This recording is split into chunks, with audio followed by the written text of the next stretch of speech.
All right, we're here with the We Make Supplements podcast, episode 2. Today we have Mike Scuillo joining us. Mike, say hello. Hey. Hello. We took a break from Sean. He's out traveling right now. And so Mike is our creative director over at SDC Nutrition. Mike, how long have you been in the industry? Long time. I think like 15 years going on. 15 years. Yeah, I'm old. Where did you start? Started at a little place in Oakmont, PA called ATF Fitness Products. ATF Fitness Products. I remember those guys. Yeah. And then where'd you go next? I was there for a long time, and then I moved on to Reaction Nutrition. Okay. And they have merged with SDC, so here I am. Here you are. I've known Mike since 2012 when we first met at Reaction Nutrition. That's right. And Mike was like, oh, my God, there's someone else here who speaks Adobe. That's we true. were shocked. Yeah, right. The two graphic designers Everyone looked at me like I was an alien all the time. coming together, knowing what vector fonts are and vector art. It was crazy. Yeah, I was like, whoa. So today's first topic is going to be about graphic design, package design, and who better than you and me to talk about this, right? We've been in the industry for 8 years for myself and 15 years for you, long enough to almost have a couple babies. A couple. you have a few of your own, so it's all good. So, I think the first place to start is, do you like where package design has gone in the past 15 years? Oh, my God, yeah. Yeah? Yeah, oh, yeah. It used to be so gaudy and weird. You don't think the OG packages were, like, sexy? They were, they had their place, I think. You know? I remember there'd be all these bodybuilding guys, right? And they would put their whole body on the front of the label. Oh, my God, I remember. I think some people still do that. Oh, yeah. I think 97 called and wants their, like, Zuba pants back. What do you think the biggest change has been over 15 years? It's gotten a lot cleaner. It's gotten a lot more, I think easier to understand what you're looking at. It's more of a clean slate when you look at it. It looks, like the Apple box. It's amazing. You see it. It looks just crisp.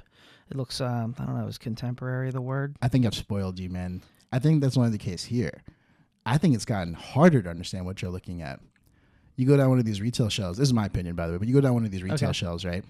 And there's all these giant logos now. There's like weird like fruit splashes. And like, I don't know whether it's a pre-workout, a BCAA, a protein.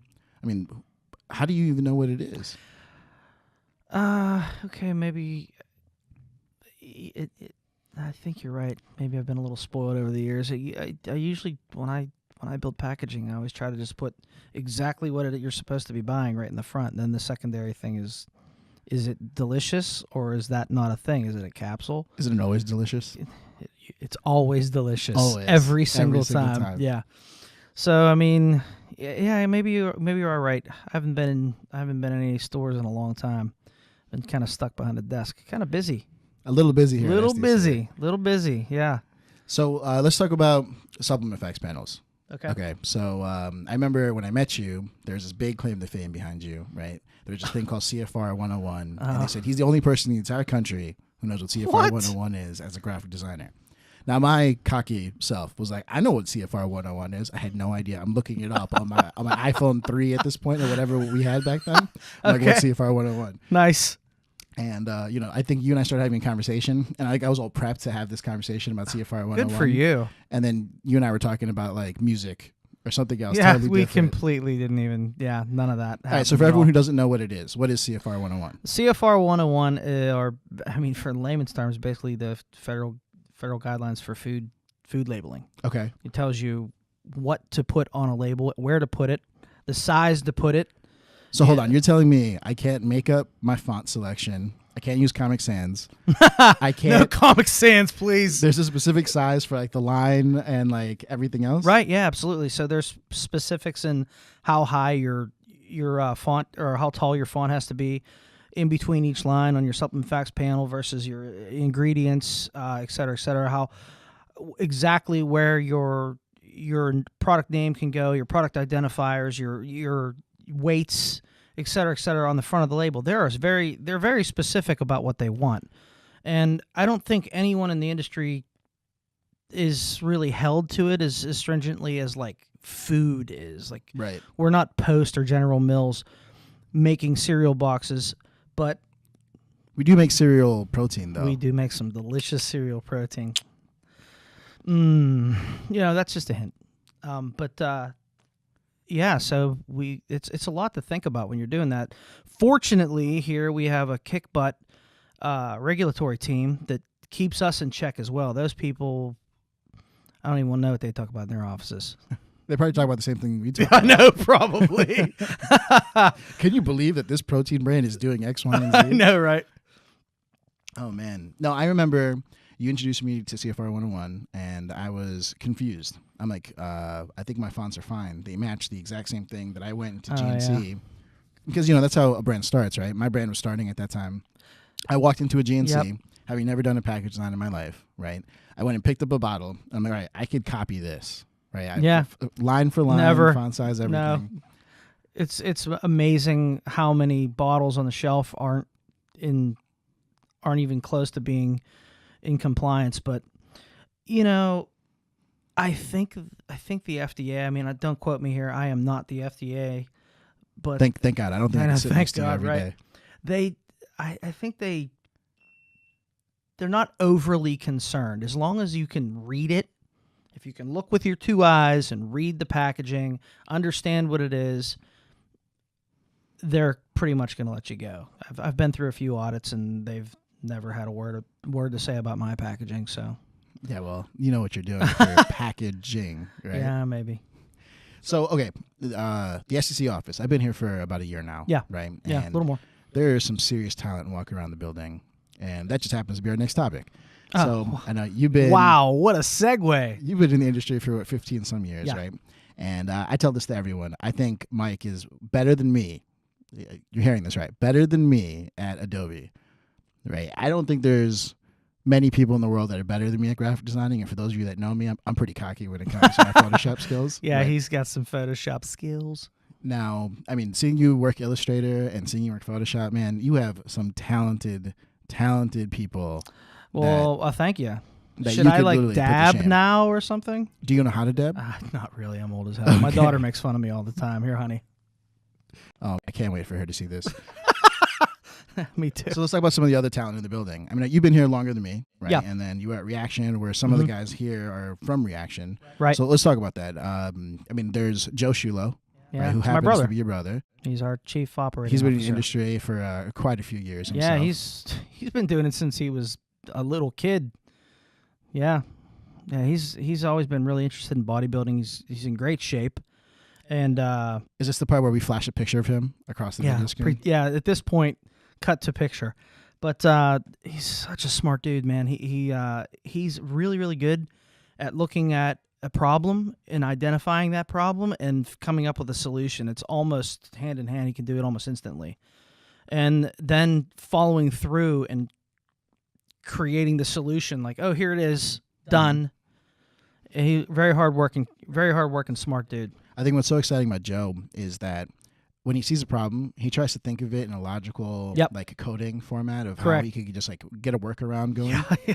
And so one thing that was always special about SEC is we have software. Yeah. That most people don't have, right? Yeah, Joe, over the years, man, he was able to, when CFR 111 happened, I remember the FDA came in and went, here's this book.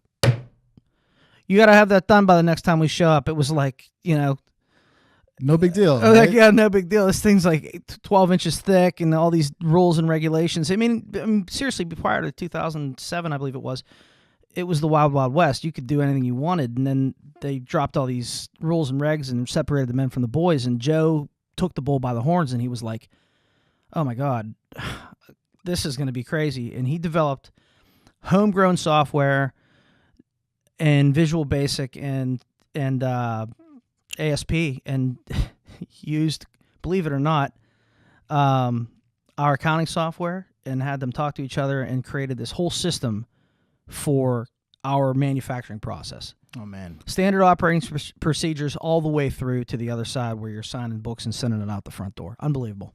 SOP it's another acronym. Most people don't know what it stands for. Okay, your turn. Name another member of staff. Dan Wiltrout. Dan Wiltrout. Yeah. He's the first person I met at Reaction. Yeah. This boy lives and breathes sports nutrition. Oh, yeah. I met Dan as right out of college, man. He was a bright-eyed, bushy-tailed young man came into ATF Fitness Products, believe it or not. Okay. And that's when I knew he was good people. I remember Dan looked at my product and was like, oh, I think I need Mike to take a look at this label. And I'm like, what do you mean? My label's fine. You didn't actually have that many. Believe it or not, man, your labels weren't that bad off. I was really good at You copying were pretty, other people's labels. Yeah, you were pretty good at copying other people's stuff. No, but you did a good job. I mean, we've seen some, we'll call them efforts over the years. So Dan's our VP of contract manufacturing. Right, yeah. And if you had to just list off a couple of his like big accolades, what do you think they'd be? So what, besides Dan being a personable guy, easy to get along with, and he's like fun to be around, Dan understands ingredients. So if you're a customer and you're calling a contract manufacturer to have something made, right? Yeah. Dan has the ability to understand what's going in the bottle. Instead of just going, yeah, cool, yeah, we'll just dump it in and put the stuff and wrap it around and stuff, put the lid on, goodbye. No, Dan understands everything, every aspect of it. So basically, if I ever need to know what the heck something is, I'm like, buddy, what is this? But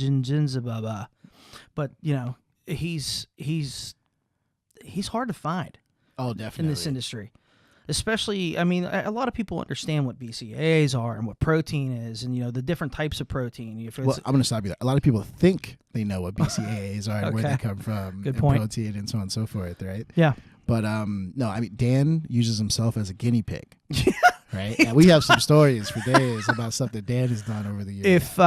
If you guys ever get a chance to talk to Dan, ask him about niacin. I don't even want to know this story. All right, so... let's move on to the next person. Let's talk about Jaime Tavares. Jaime. Oh, Jaime is our VP of international sales. That's right. Yeah, he is. I've only met him a few times because he lives in Florida and he travels all the country all the time. Right. But I have worked with him on occasion when I have to work with international customers and their translators to get the labels done for other governments' FDAs. One of the craziest ones we ever did was one over in Indonesia. Okay. Oh my God! It took almost a year. Jeez. It was crazy that they are in no hurry to get back to you on revisions. Let me tell you. Wait. So for the record, you're saying our government might be a little bit faster. Our government is tremendously faster. Than these other governments. So. Jaime, we got from his historical backgrounds from GNC, right? He spent 25 years in the industry, working with different international companies and business owners all across the world. That's right. And, if you're from an international country, he's the go-to person at SDC, right? And he's the one that's going to be talking to you about the regulation knowledge that he has.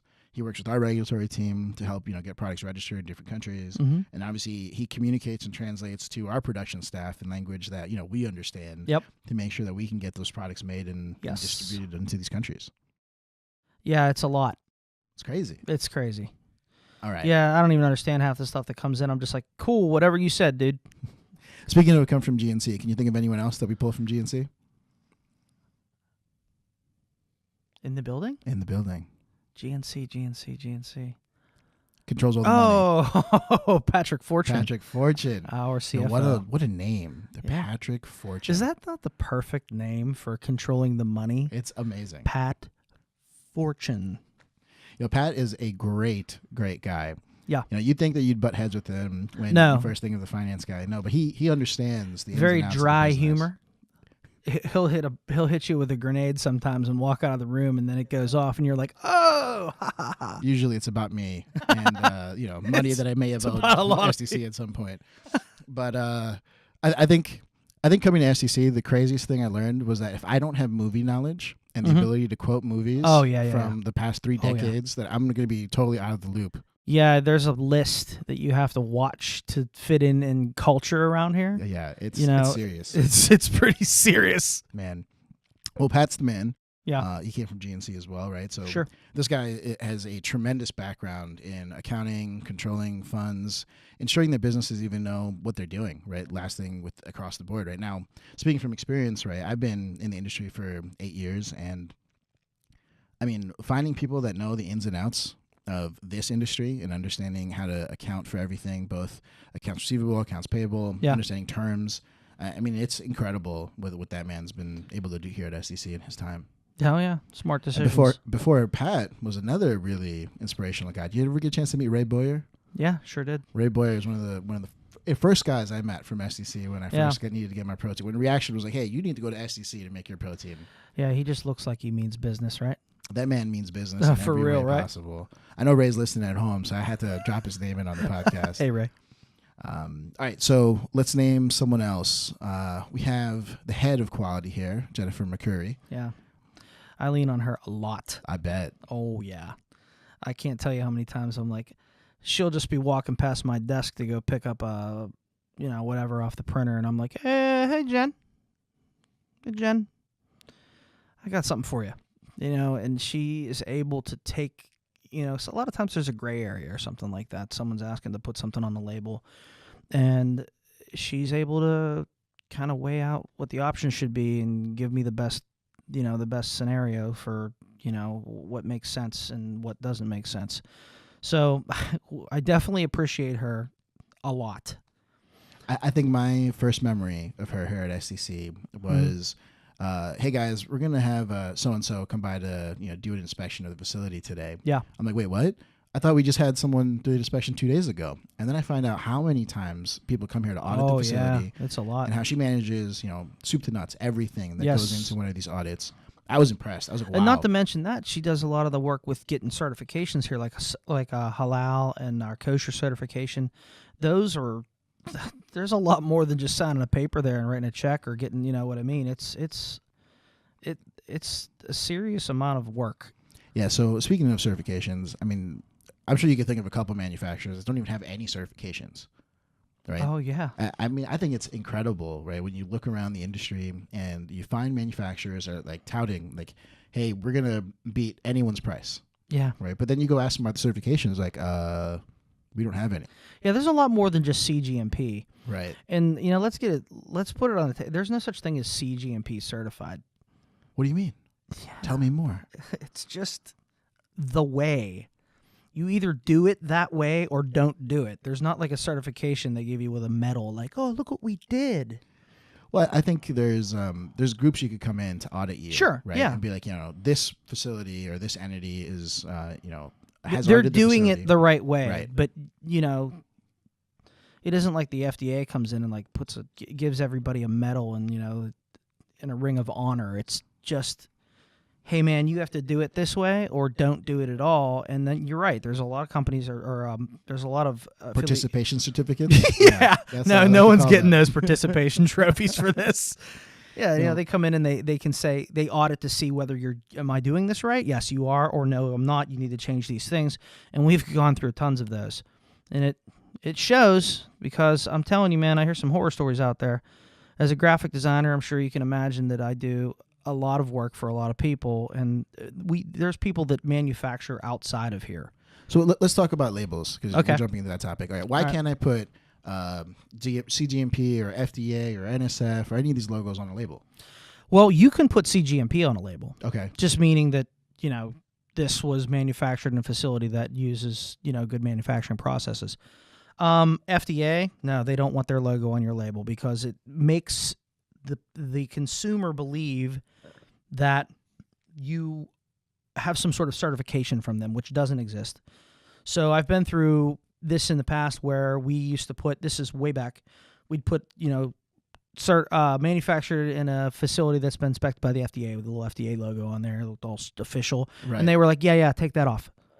I was like, why? It doesn't. They're like, yeah, the FDA. The FDA. From the horse's mouth. I'm like, okay, cool. Take it right off for you, ma'am. So that happened. So I usually try to steer customers away from that. And the other one is like the NSF. Now, you can use that, but I believe there is... Wait, am I wrong on that? Yeah, so I can't remember. I don't know if you remember this, right? We put up this video with the NSF logo. Oh, and someone from NSF called me immediately, and they're like, guys, you can't spin our logo in 3D or do any of this cool stuff that you just did with it. That was so cool. I thought they were going to pay... Wasn't there like lightning on there? I thought they were going to pay us to buy the video. I know, nope, right? I was so wrong. Mm-hmm. So There's such a thing as NSF Sport certified, and I think there's a couple other versions like that. And you have to pay to have your product go through the approval process to be allowed to use that logo. But I mean, we are able to use the logo that you see on the backdrop behind you, pretty much because the facility itself has certification. And this is actually the new 2019 approved version of what we're doing here. And I mean, it's crazy. People don't understand how these logos work on label packaging. And I remember when we started designing for my previous brand, I wanted to put all sorts of crazy claims on these labels, right? I wanted to say, yeah, you remember seeing some of these, man. We'll increase testosterone by 400% in 3 seconds. Go. And you were like, man, you can't say any of that. Nope. And I was like, oh, darn. All right, so then we're just going to call the product test, right? And just tell people that this is what it does, just put in the product name. You can't. Yeah, it's crazy. But, from a design aspect, I think we've found a way to get around that. Yeah, we're not going to talk about that, though.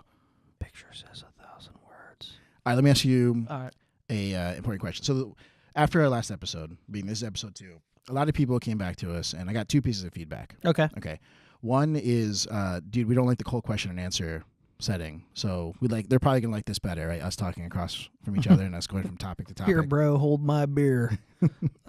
No, here, bro, hold my protein shake.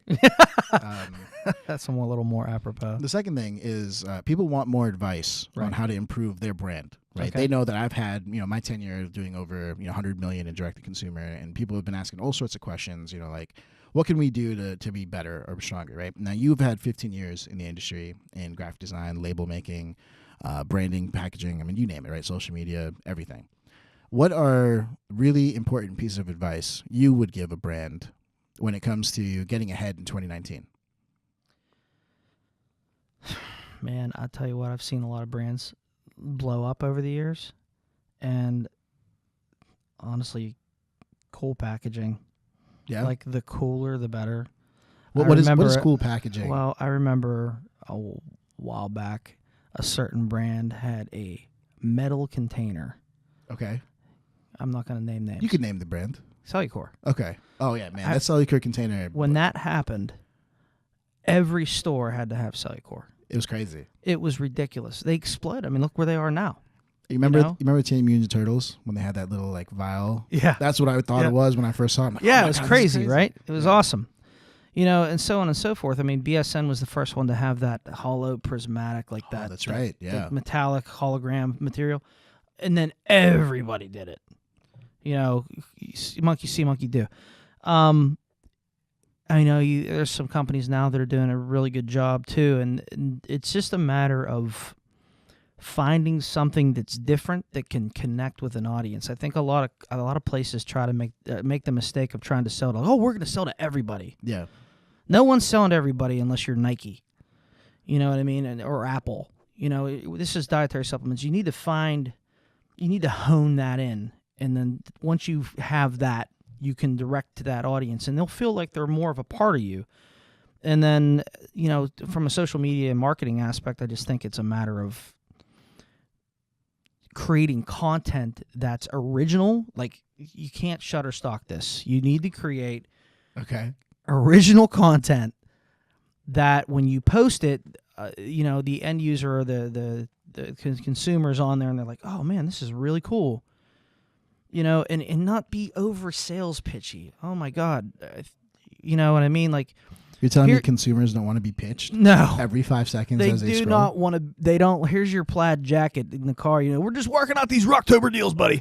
You know what I mean? None of that stuff. Let's just keep it simple, and you'll win.